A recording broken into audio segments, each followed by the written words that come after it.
What is up, everyone? Welcome back to another video. So week 13 is officially in the books, and what a crazy and wild week it was. We had a lot of shakeups in the playoff picture, and we also had a lot of upsets. Some contributed to that, some did not. Regardless, though, we had a lot of craziness going on this week. We had all 32 teams in action, which the NFL likes to do since it was Thanksgiving week. We've got one more week of byes after this.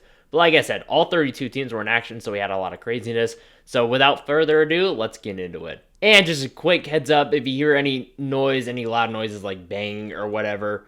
So long story short, there's been a lot of scaffolding outside my apartment building for the past 6 months or so. And they decided that it all needs to come down today on this lovely Monday afternoon when it's 2 degrees outside. So, not really a lot I can do about it other than if you hear any random noises at the video, just ignore it. This should just be a 1 week thing, or however long it takes to take scaffolding down. But with all of that out of the way, let's get into it and talk about some football. Starting off on Thursday, and as a custom, our first game of the Thanksgiving slate was the Detroit Lions in their annual home game. They lost to the Packers 31-24, and it's become abundantly clear that no matter how good they are, the Lions will always start off our Thanksgiving at 12:30 Eastern with playing some incredibly below average football. And the Packers here really get the important win that they needed that was up for grabs in this game, and they now have the inside track on the division leading Chicago Bears. As for Green Bay, Toyota Jordan Love is a real thing. 4 touchdowns on Thursday for the guy, and he knows how to turn it on in the late goings of the season. And while it isn't always pretty and they do get exposed at times, the pass rush always answers the call time and time again. Like I said, it's not always pretty. They're not always dominant throughout the full 60, but time and time again this season, when they've been called upon, they have gone out and won games for the Packers, and they absolutely did so on Thursday. Like I said, it's not exactly the vision they had when they traded for Micah Parsons, but with the trade for Parsons, it's definitely a unit that has been dependable and, like I said, has answered the call time and time again this season. As for Detroit, the story here is they just could not get out of their own damn way on Thursday. It's like at one of these 4th downs that they always go for, you just have to take the points. And it's even more mind-boggling when you look at some of these 4th downs they go for, is like they play inside. Like obviously, as you get later into the season, it gets colder, it gets harder to kick field goals. That is a serious advantage that you have. Like, just take the points once in a while. Like, there's a fine line between being aggressive and just flat out being stupid. So far this year, it has been the exact opposite of complimentary football. Aside from the Bears win, it's always been one unit with this Lions team that's dragging down the whole team and making wins harder than they have to be, or just flat out losing games. And at 7-5, you're on real thin ice with how competitive the NFC is, the NFC North is, and how competitive the NFC wildcard is. You really can't afford to drop too many more. And then the afternoon Thanksgiving game, as a custom, it was in Dallas. We had the Dallas Cowboys taking down the Kansas City Chiefs 31-28. This is a pretty predictable shootout. That is, of course, for anyone with eyes that can see that this Kansas City defense is just straight up not very good. It was a very fun game and a very fun playoff style game between two teams that desperately needed to get a win to build off of each of their respective wins last week. As for Dallas, ever since the Quinnen Williams and Logan Wilson trades, the defense has really started to be more and more reliable. Not necessarily better at all times, but now they're able to answer the call late in games and get the stop when they're asked, which is not really the case before the trade deadline. And in a competitive NFC, they may really need to win out, but with how they're playing the past couple weeks, that is certainly possible. Remember, this team was 3-5-1 at one point. Now they've rattled off a couple in a row. They're at 6-5-1. And this next one against Detroit is possibly their toughest, but this really wasn't the sentence I thought I'd be saying a couple weeks ago. It's one that I definitely think they can win. As for Kansas City, vintage Mahomes finally came out in this game for the first time in arguably 2 years, and no one came to help him.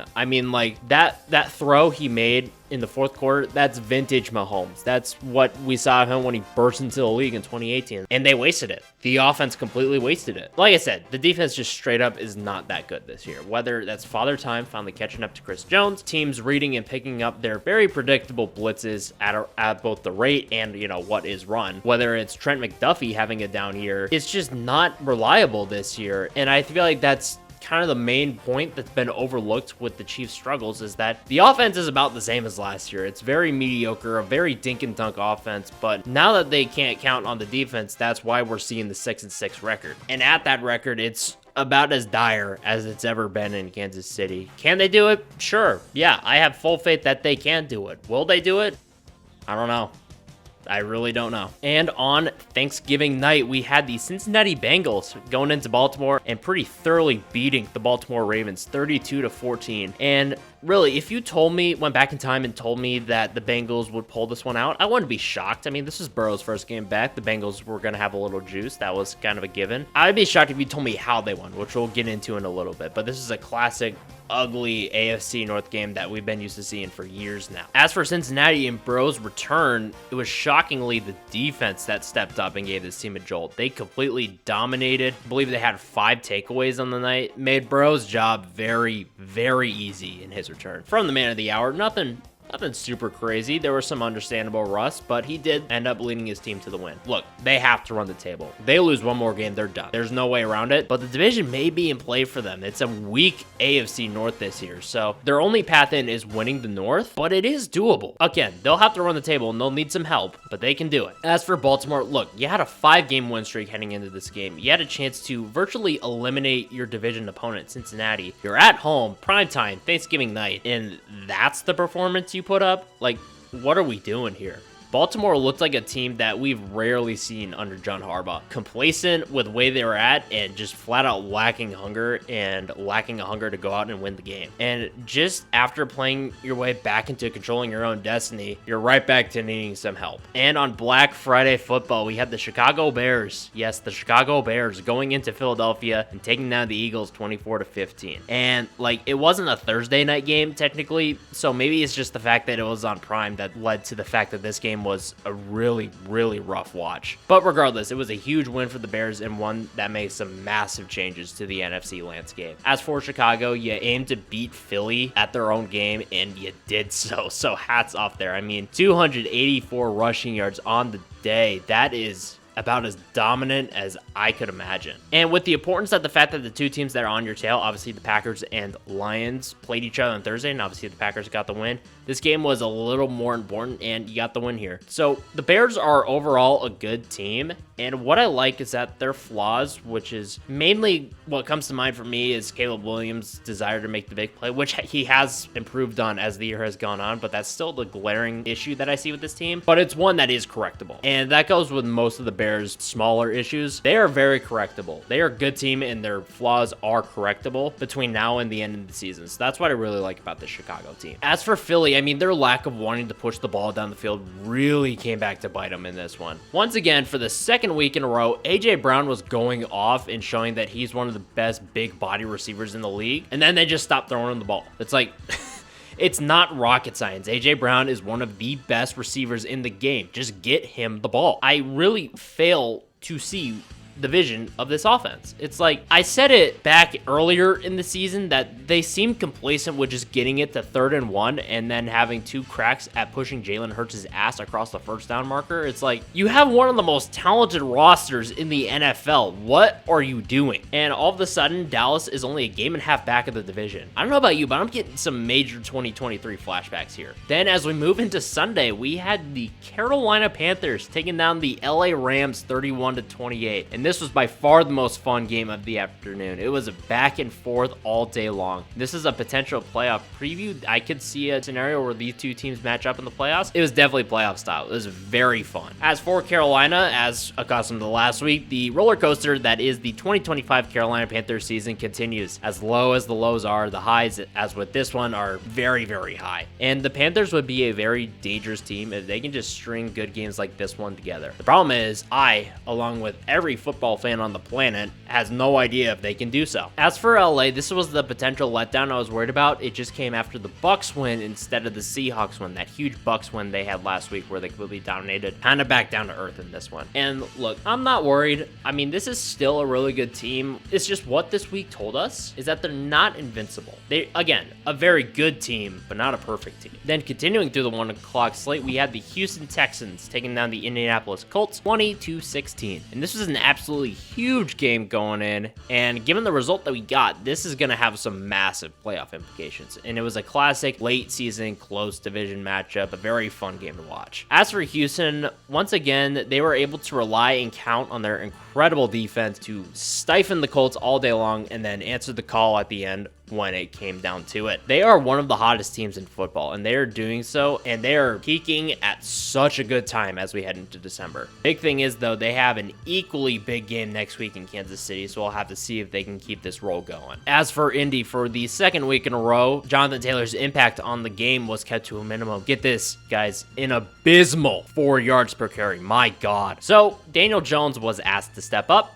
and once again, he just flat out did. More and more, I'm starting to think that Jones' success early in the season was just defenses not having film on this Colts offense. Like, now that they do, Daniel Jones looks more like the version of himself that we're used to, and the Colts look like the team I thought they were going to be heading in. They rely so heavily on Jonathan Taylor. Daniel Jones has such a hard time maintaining like above a 50% completion percentage. Defenses know what they're doing now. They kind of took the league by storm early in the season, but now that we're getting down to it, defenses know what to do now. The Colts can either adjust or continue to do this, oh, Jonathan Taylor is in check, let's just get it to Tyler Warren and hope that Daniel Jones can step up. It's just like, it's adapt or die. And the Colts are doing the latter so far. And because of this, they have lost that division lead that everyone thought they could not lose with how well they were playing. So, you know, that cushion they built for themselves early in the season, it's gone now. Then moving to the 4 o'clock slate, our one good game of said slate was a dud. The Bills thoroughly smoked the Pittsburgh Steelers 26-7. And this was an incredibly unexpected blowout. I mean, this was not at all how I thought this game was going to go. And it said a lot of things about both teams, maybe more so Pittsburgh. As for Buffalo, I think this is the version of this team that we've been waiting to see for a long time. It was a very complete team win, really the first I can recall in quite some time for them. It was complete domination, especially in the second half, since they were down 7-3 at halftime. With how well they played on Sunday, it indicates to me that a mini bye just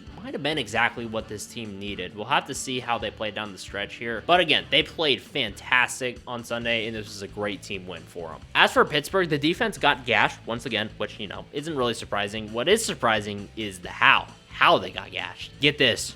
249 rushing yards on the day for Buffalo. That is, especially for Pittsburgh, that is unheard of. I'm not really going to kid myself. They're still going to go 9-8. They're still going to find a way to go 9-8. It's just, like I said way back in my season preview, it's just something that is going to happen. We all have to accept it. But regardless of them still going 9-8, this is one of the worst Pittsburgh teams I've ever seen in my life. Their defense sucks. Their offense is completely inept, and Aaron Rodgers is just not the guy for them. It's just like, I don't know, this team isn't good. That 9-8 record that they're going to end up with at the end of the season isn't going to reflect it, but this team is not good. And on Sunday night, we had the Denver Broncos taking down the Washington Commanders 27-26, and this was, without a doubt, one of the best and most fun games of the season. And of course, out of all the Sunday night games in this little 4 or 5 week stretch that we had here, it's the least expected one that turned out to be the really good one. As for Denver, I mean, like, coming from a fan perspective, I'm ecstatic about the win, but it was not perfect. Honestly, though, with most of the issues that I saw on Sunday night, that being the biggest one was poor tackling. The defense did not tackle well on Sunday night. The O-line really didn't have their best game. There were way too many busts in coverage. I'll really only be concerned about these issues if it happens again next week. For now, I'm fine with attributing it to a little rust coming off of the bye,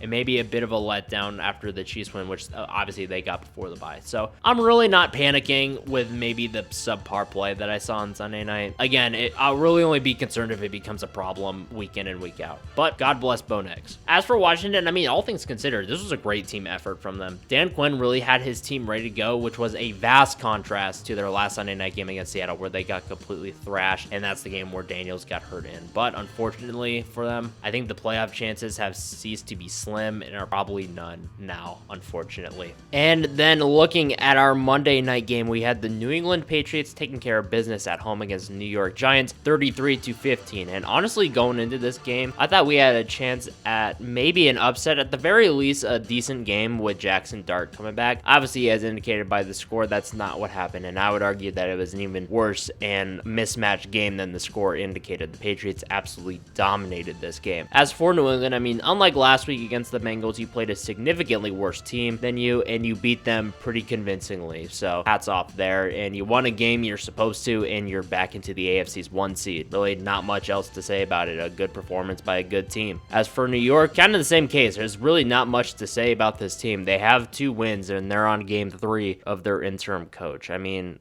they suck, and they are looking towards the future, and they are looking towards this upcoming head coach hiring cycle, which they need to nail considering where the roster is and where some of the pieces are on this roster. So I guess between now and the end of the season, that's just going to be the case for New York. I really don't have a lot to say about them other than the year's over and they're looking towards the future. And taking a look at the playoff picture, we've already seen some changes since we started looking at these a week ago. First off, in the AFC, the top remains the same. The Patriots are the 1 seed and the Broncos are the 2 seed.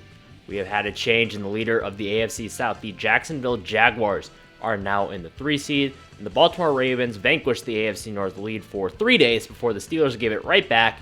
They are still in the 4 seed. The Chargers are still the 5 seed. The Colts swap places with the Jaguars. They are now the 6 seed, and the 7 seed is still the Buffalo Bills. And our teams in the hunt remain the same. It is still the Houston Texans, Pittsburgh Steelers, and Kansas City Chiefs. Shifting gears towards the NFC, we saw some major changes as the Chicago Bears, with their win and the Rams' loss, have moved into the 1 seed. The Rams dropped down to the 2 seed. The Philadelphia Eagles are in the 3 seed, and the Tampa Bay Buccaneers are the 4 seed. After that, the wild cards remain exactly the same. It's Seattle, Green Bay, and San Francisco. And much like the wild cards, the teams in the hunt remain the same as well. That is Detroit, Dallas, and Carolina. And looking ahead to week 14, we've got some capital B big ones this week, and it all starts on Thursday. We've got the Dallas Cowboys heading to Detroit to take on the Lions, and this is a pretty big game in terms of the NFC wildcard between 2 teams that aren't even in it right now. Obviously, Dallas is one of the hottest teams in football. They've won 3 in a row. Detroit is very up and down, coming off the loss on Thanksgiving last week.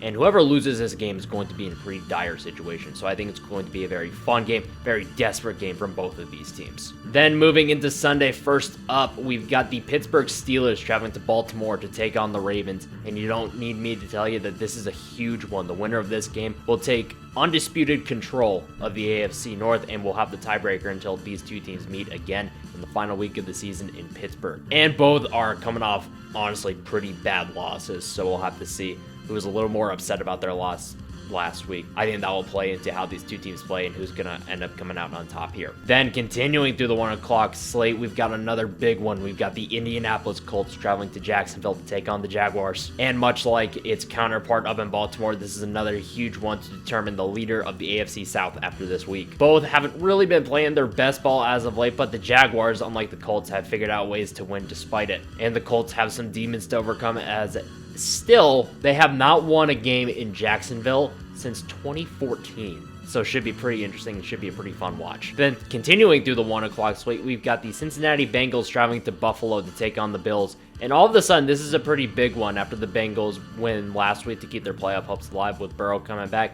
I think this game has all of a sudden a lot of intrigue here. The Bengals absolutely have to win out, and like I said earlier, their only way in to the playoffs is winning the division, while the Bills probably have to win out. They probably can't lose another game here. So again, much like a lot of games this week, it's going to be 2 desperate teams, and I think it's going to be a lot of fun to watch, a very playoff style game, if you will. Then moving to the 4 o'clock window, we've got the 10-2 Denver Broncos traveling to Las Vegas to take on the 2-10 Raiders. And on paper, this does look like a mismatch, but as I always warn, watch out for those late season division matchups. Teams get up for playing their rivals, so there is a chance that this could be a pretty close game. But if the Broncos play up to their capabilities, I think they should absolutely demolish the Raiders. Then our big one in the 4 o'clock slate, we've got the Chicago Bears traveling to Green Bay to take on the Packers. And this is the first time in a really long time where this matchup has had some serious implications for both teams. And I say the NFL is a better place when that is the case. And much like the 2 earlier games, this game will determine the leader of the NFC North after this week. The Bears have continued to find ways to win, so obviously the games get bigger and bigger as we get closer to the playoffs, so we'll see if they can do it again here in Green Bay. Then Sunday night is also a big one. We've got the Houston Texans traveling to Kansas City to take on the Chiefs. And much like the Thursday night game this week, this is a huge game in terms of the AFC wildcard between 2 teams that currently are not even in it. And this is a chance for the Texans to deal a potentially fatal blow to one of the teams trying to catch them. I feel like at a record of 6-7, the Chiefs really would not have a chance to make the playoffs, considering that they're already chasing two teams at a 6-6 record. If they drop this game, they'd be 3 back of the Texans, who again may not even be in it. I just don't think there's any recovering from that. So it'd be interesting to see if Houston knows that themselves, because we obviously know with how the Chiefs have played the past couple of weeks, the Chiefs are going to play like it's a playoff game. Then on Monday night, we've got the 8-4 Eagles traveling to LA to take on the 8-4 Chargers. And these are two teams that definitely need this win on Monday night, maybe more so depending on how some of the games shake out on Sunday before they play this game on Monday. And the big news with this game is that Justin Herbert just had surgery to repair a break in his non-throwing hand this past Monday. So we'll have to see if his status is affected at all. Right now, he's listed as day-to-day. Something to watch in the build-up to this game on Monday night, and obviously it'd be a big factor whether Herbert can or cannot play on Monday night. But that is it for me. If you have any thoughts on what I said this past week, the week ahead, feel free to drop them in the comments. Any thoughts of your own on this past week, the week ahead, feel free to drop them in the comments. If you like what you're seeing, feel free to like and subscribe. It's completely optional, but greatly appreciated. That is it for me. Enjoy week 14, and I'll see you in the next one.